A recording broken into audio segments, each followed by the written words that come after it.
What I want to talk about now is buying your first car. And so after I passed my test, obviously, and so this is kind of becoming a episode about new drivers and maybe the new driving experience. But after I passed my test, obviously the first thing you want to do is get a car if you haven't got one already. Some people do have their cars already, and I think it's great if you're in a position that you can kind of do that. You have somewhere to keep it, because it was weird, a bit weird for me, because at the time, no one in my household at the time drove, and so yeah, it was just the idea of kind of buying a car, and I don't know, I suppose buying a car and insuring a car and not being not having the full license. I wasn't really sure about that. So anyway, passed my test, bought a car. My first car, as I think I mentioned before, was a Red Rover 214 SI 16 valve, and it was a 3-door, and it was like the sort of the bubble shaped Rover, and I absolutely adored that car. I spent way more money than I should have on it. That car saw at least 2 interior changes, if not 3, but definitely at least 2. It went from a standard interior to a Rover VI interior and then an MGZR interior, which was red as well, which matched the outside of the car. If you know about the MGZR and sort of bucket kind of seats that it had. But yeah, I really adored that car and spent way too much money on it. But yeah, what I'm interested in actually is, so I used to think that, it's your rite of passage when you pass your test that you kind of get a banger as your first car. And obviously banger is a relative term depending on what your position is. If you're in a position to get a new car, then it's excellent. But I always kind of assume that everyone kind of gets a banger because there's every chance in the world that you're going to kind of mash up your first car a little bit. And I think that I've revised this a little bit in that I think maybe as you get older, maybe you become a bit more sensible. If you pass your test a bit later on, you're less likely to drive around like your hair's on fire, as I did when I got my first car. Everywhere drove as fast as possible, which is really stupid, not something that I recommend.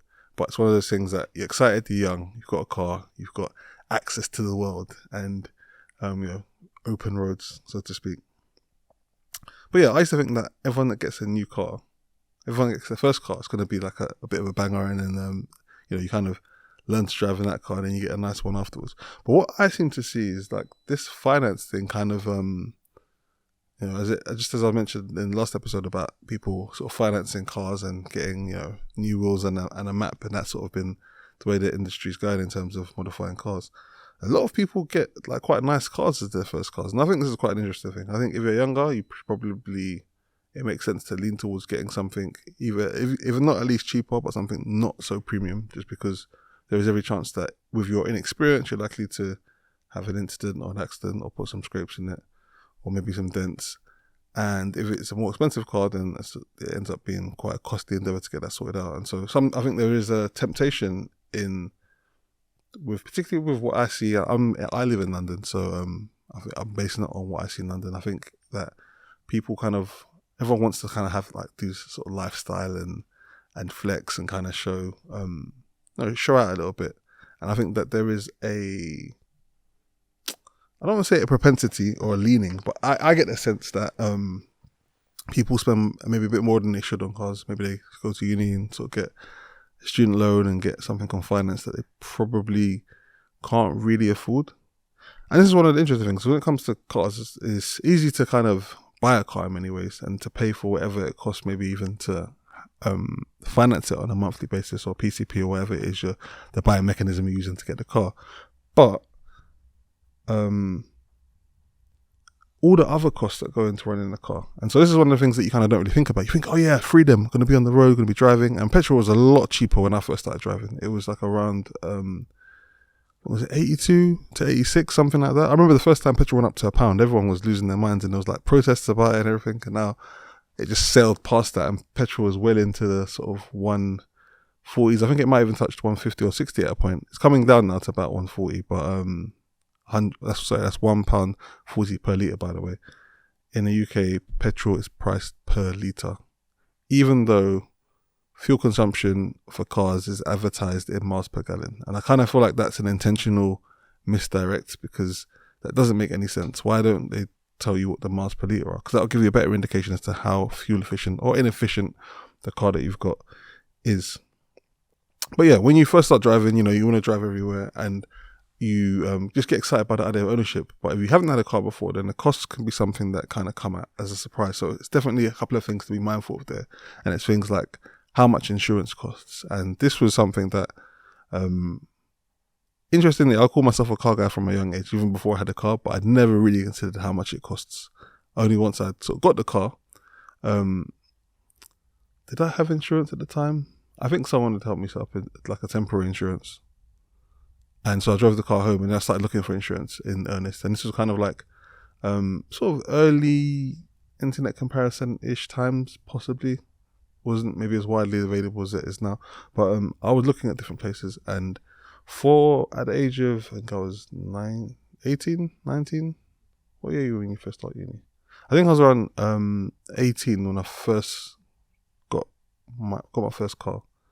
And so yeah, I think I was 18 when I first got my car, and looking for car insurance was a real eye opener. Living in London, not living in a particularly great area, probably quite not really a nice area. So I lived at the time on Aylesbury Estate. I don't know if you know that in London. It was famous for being the backdrop of a Channel 4 advert at one point, where they kind of got like newspaper and stuff and had it sort of blowing in the wind, that sort of thing. Had the longest residential housing block in Europe. So don't live there now, obviously moved out. But at the time I lived there, and so that area didn't have the greatest of profiles in terms of like crime and stuff like that. So insurance was shockingly bad. I remember looking through so many different places, and I remember I think it was Endley that offered me insurance in the end for the princely sum of, I think it was either 1,400 or it was around 1,400 to 1,200 pounds for third party only insurance on the Rover. And I'm not sure if that's really legal, if you're allowed to have third party only. So third party only insurance basically means that if I crash the car into something, then it's the thing that I hit is covered, basically. If I hit somebody else's vehicle, they're covered. But it's not third party fire and theft is usually what you hit. It's usually fully comp or third party fire and theft. In the case of third party fire and theft, if your car's stolen or it is I suppose catches fire and burns down, then your car's insured. But with third party only, you are only insured for damage to third parties. So like to other people and other people's property, basically. Which was interesting. So I had that for a year, but then after that first year, it started to come down a little bit, but it comes down really slowly. I remember thinking that once I hit sort of 20, it's going to really get cheap, and got really excited. It's like not really. Once I hit 25, it's going to get really get cheap. Not really. Once I get into my 30s, then it's going to really get cheap. Kind of. And I think I suppose now it's kind of started to get down to reasonable levels. Maybe partially to do with the risk profile of living in London. But yeah, car insurance is still not really that cheap. I mean, at the moment I'm paying around 500 or 600, 500. And I've got plenty of no claims bonus, no accidents within the last 5 years. Yeah, it's just, I don't even bother protecting my no claims bonus anymore, but that's a different story. What I will say though is if you are looking for car insurance, something I recommend highly is going to moneysavingexpert.com. So yeah, Martin Lewis, that same guy. Go to that website and they've got a process that you can go through to help you find a really competitive quote. And so it's things like tweaking, things like your job profile. Again, this isn't lying, it's not fronting, it's not pretending, it's a legal process. So picking a job profile that relates to something that you do. I think a good example of this is some jobs that can be argued that are quite similar. So coach driver versus bus driver can have quite different prices for insurance, even though they're very similar. And again, similar sorts of things. Whether you say you're an actress or an entertainer, you could argue those are quite similar job profiles or roles. But when it comes to insurance and how it's calculated, the price can be quite different by a few £100s. So he's got this thing that allows you to pick a job title that relates to what you actually do. And so I do encourage you to do that. And this process that you can go through, where you go through the different comparison websites like Go Compare, Money Supermarket and all these things. And that really puts you in a good position to save a lot of money. And that's something that I do. That's one of the few things that I consistently on top of each year, that I make sure I'm sort of hunting around and searching around to try and find the most competitive insurance quote. And then when you kind of get your quote, sometimes you can even call up and get a bit of a reduction there. And so I do encourage you that if you are, insuring a car, first car, any car, do that sort of process that he talks about on the website. That's really cool.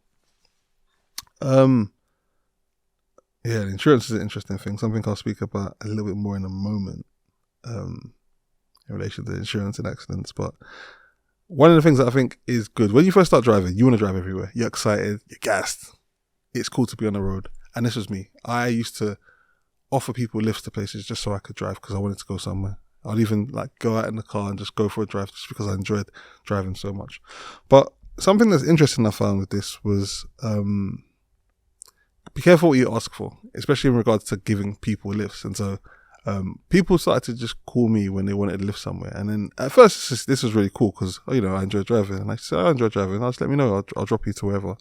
And I would do this, but I would never charge petrol money. But then what I noticed is over time, it's became like an expectation that, he likes driving. Just call him and he'll drop you here, pick you up and drop you there. And then people would call me at seemingly, at the start it was at sensible times, but over time it became stupid. Like people start calling me at 11, 12 o'clock at night, as if I was their only hope to get home, and calling me from all kinds of random places. And at first I would do it, but then it's my mates and stuff. But then after a while, I kind of said to myself, this isn't really making sense. Like I'm doing more mileage and burning more petrol for other people than I am for myself.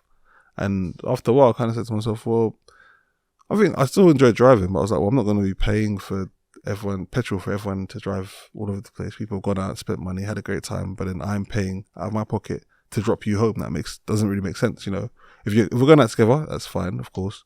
On the odd occasion where maybe someone's stranded and genuinely in a situation where they need help, yeah, of course. But if you're literally just calling me to be your Uber, and that kind of became like that at a point. People would get dressed up and say, yeah, come to my house. I'll come to their house, pick them up. I'd wait for them to get ready. I'll wait for them to come downstairs. That wait that you do. Oh yeah, I'm ready to go now. You sure you're ready to go? Yeah, I'm ready to go. Get there. I'm waiting outside for that 10, 15 minutes, 20 minutes sometimes, even a bit longer. And then you go downstairs and come downstairs, drop them to where they're going, and then I just go back home. Like, I had no intention of going out. But what I started to do was charge people lift tax. And so if you wanted me to come pick you up, cool, I'll do it, but I want to charge you petrol money. And that kind of balanced things out a whole lot. So I noticed that people stopped calling me so much at that point. And so maybe if you're somebody that does like to drive, do consider the lift tax. If they don't want to pay it, they don't have to pay it. They're going to get Uber, that's fine, do your own thing. But if you're calling me out of my house at stupid o'clock, no, that wouldn't happen. I'm a married man with a child. You're not going to call me unless it is genuinely an emergency, and just to drop you to a party or around the corner because you want to go somewhere. But that's that was that.